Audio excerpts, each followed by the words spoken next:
Welcome back. I'm George Ross. This is Retro Reselling. I've actually been away this week on a family holiday. Went to Centre Parks, Elvedon Forest. Had the man flu last week, so I was knackered before we left, or as we left, and activities, swimming, bowling, etc. I'm wiped out. But I'm all back now.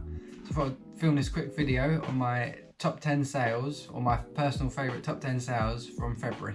These won't be in any particular order, won't be the highest selling price, won't be the biggest profit margin of the month, but just 10 selected sales that I've scrolled through I thought would be interesting in some sort of way, or if I picked them up in a video recently, I thought I'd share the results. First up, we have the Tupperware Shapo Ball game child's thing from the 80s, I believe it was. These were in my second jumble sale pickup video. I got two of them for £1 each, so £2 investment. They both sold within a week of being listed, which was great. I got $19.99 each for them, so that was $39.98 total. And then after eBay and PayPal fees, that came to £32.54 profit. I think that was better than I said in my video. I think I said £18 roughly originally, so a couple of pounds more. Good start. Next one had to be an Arsenal item, being an Arsenal fan myself, and it featuring quite a lot in my channel so far. Arsenal sort of Nike training top pullover. I'm not sure if it was ever actually on sale to the public, because I'm not sure where this came from originally. But I picked it up in a charity shop, only paid £4, which is great anyway. Thought top of my head might get sort of 25, 30, which would have been great anyway. All I can think of is a fan or worker who worked at the training facilities got hold of one for whatever reason and has donated it to a charity.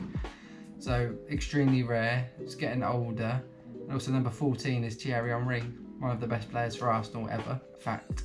Put a price out there, $89.99. It's like, I might get 50, 40, I would accept if it's been on there for a while.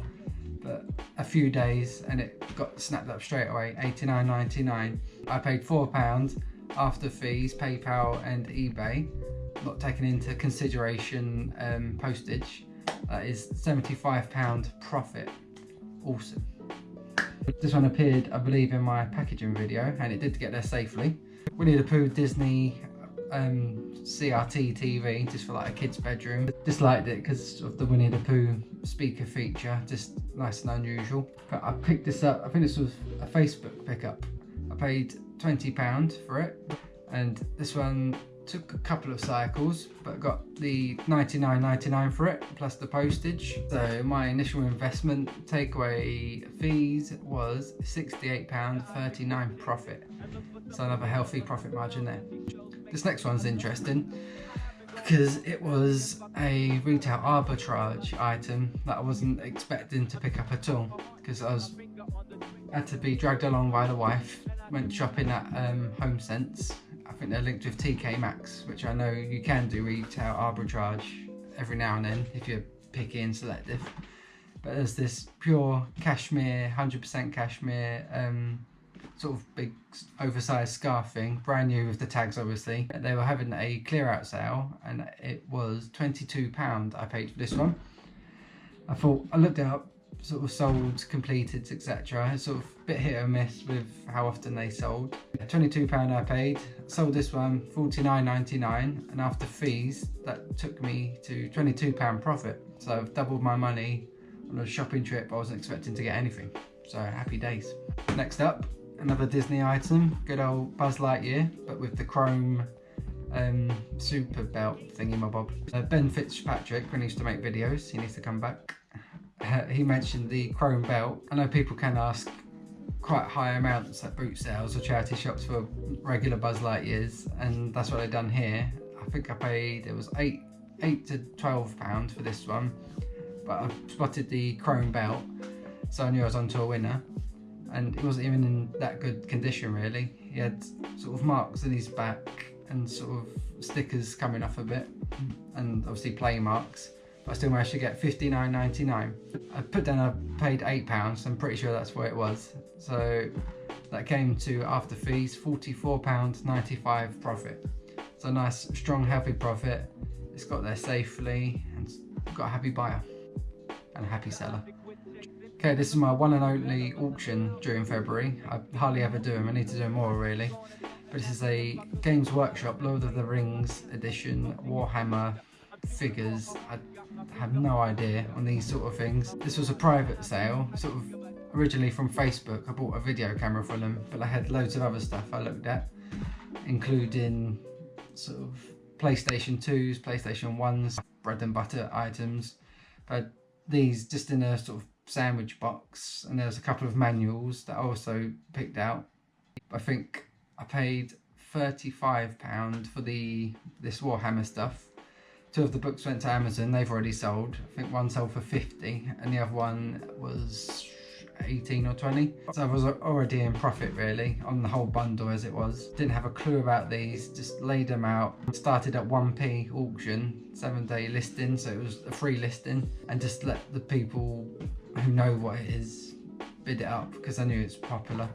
I managed to get all the way up to £67 plus a £5 postage, which was mind-blowing for me really. I've cut down to, I've paid £12 for this bundle, and after fees of the auction roughly, it is £47.16 profit just on these. That's without the other 2 books. I am looking out for this stuff anyway, but I'm definitely looking out for it even more now. This is probably my highest profit margin for the month, as this cost me absolutely nothing. This was a very rare find, sort of skip sort of find. They had a skip, but this was sort of next to it. Obviously you have to knock, ask permission. They're getting rid of it, but you still have to, it is their property. Just said, could I have it? They said yeah, so no money exchanged. Just, this was at my garage, that's with the brick wall. Just a couple of minutes, just gave it a wipe, pictured it, shoved it in my garage. Took a couple of cycles, but it's out my way because it's in the garage, like I said. Got an offer for 140. I think it was listed for 180 originally. They sent it off for 140. Can they pick it up? Obviously I said yes. They picked it up the next day, 140 in cash. So even though I've worked it out with PayPal fees, it's still £120 profit after, because it did sell on eBay. Because I had to make sure, they asked to pick it up to save me fees, but obviously that's a red light, don't do that. I had to make sure they completed the purchase so eBay get their fee, which is fair enough, as they found me the buyer. And yeah, I had £140 in my pocket, lovely jubbly. Another bigger item in my garage, nice quirky item, and this is why I'm really looking forward to the boot sales, because this is the sort of thing I tend to find and buy up. It's like a, I think it's from like a W.H. Smith's or Waterstones. It's an Oxford Dictionary metal tool sort of book display. I guess they were selling the dictionaries. This cost me £30 from the boot sale last year. Did take a while. This was sort of mid-season, so this is good half a year to 8 months to sell. Didn't even really wipe it because I wanted it original condition. Whacked the pictures on, shoved it in my garage again. I got plenty of space. Owed me 30, sold for 100, and this went with my courier. I will try and do a video on my bigger items, who I use, how I do it. Minus fees, I've made £58.40p, and for an item that took really no effort, really out the way, £58. I'm taking it all day long. Last 2 now, and these were quite satisfying, because these came from the first jumble sale with Nick and Andrea. I picked them up in the charity shop. I had to pay up a tenner for them. Originally I was thinking sort of 30, 35 just for the retro look, but doing some research and they were in really good condition. I chanced it at 50, put offers on, but they went for the full 50. So that was amazing. I had to pay a tenner for them, and I didn't really care if they were worth sort of 20 quid. They just looked cool. They make my shop look really cool as well. So that was just for that factor really. But after fees, I'm looking at, well, I did get £34 and 9p profit.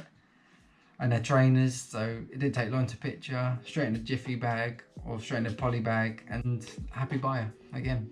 Last but not least at all, these sold on the same day as the Reeboks. The made in England Dr. Martens leather boots, size 8 UK, so good man's size or a large female size, so hit both markets there. Made in England, which is what got this strong price, £110, amazing. Again, I had offers on, but they just bought them straight away. I think it did take a few weeks to sell, but even then they still bought it for the full price. And these cost me a grand total. I had to pay up for these, 30 pence. Just a mental. When do you get DMs for 30 pence? Who knows, bud? But yeah, my 30 pence minus fees made me a grand total of £96 and 6p profit. Boom. I just wish every sale was like that. Just amazing. And I guess you already know to look out for DMs, but especially made in England. If these were made in China, made in Thailand, I'd be looking at sort of half that price, sort of 45 to 55 pound. But made in England, obviously you can ask that a bit more just because it is quality and people do want them. So that's all my sales that I was going to share for February, top 10. Hope they're interesting, bit cheap, bit quirky and expensive and bargains, etc. But it's not all good and gold. I thought I'd share fail of the week, or of the month I mean, and it was these. The granny hotter shoes that I picked up. I picked up another pair from a charity shop. It looked originally in really good condition, nice and clean, no scuffs to the toes, etc. But I got a return request for them, and a bit of a schoolboy error for me, but if you just look here, the soles are starting to disintegrate. I think I only sold them for about £18. I had a sale on, and they owe me about £4, so nothing major really. But the hotter tip, if you do pick them up in a charity shop or a boot sale, just a quick test, just bend test, and then you can see if it starts disintegrating. And I should have done that really, I should have known. I picked them up like this, they looked fine, but just a simple bend. This is the other shoe, and you can just see again, just starting to ripple along, and it just, you know what, let's just rip them, shall we? There you go, no good to anyone. And this one, and this one. Any shoes really, if you want. Like I think Clark's also had this problem, but just quick bend test on the spot, and then if they do that, you can give them in or just put them back on the shelf and save yourself the hassle. I'll leave this video here now. Hopefully that was interesting, some really cool items, hopefully you can look out for. Hopefully you've learnt a few things, you know, pay up and get the high prices, get the average price up so you don't have to faff about too much with lower end sort of cheaper items. And exciting news, next Sunday my main boot sale opens up again, and I can't bloody wait. So hopefully, it normally takes a couple of weeks to get going, so I might not pick up too much here and there. But once it's in full swing and then my other one opens as well, we should be, fingers crossed, touch wood again, picking up all the cool stuff. Thanks for watching. Should see you soon in another video, giving more hints and tips, hopefully show you how I deal with furniture. And actually, talking of furniture, look what just got delivered. Yep, that pickup that I was delivering about in the town charity shops versus outer charity shops. It got delivered today, and it's bigger than what I remember. But it should still fit in my car to take to the garage. Again, against that brick wall, that looks quite nice with my fake grass. Picture it, shove it in the garage, I've got loads of space, forget about it. Should be listing at 200. Be getting that no problems. But yeah, wrap this up now. See you in the next video. See ya.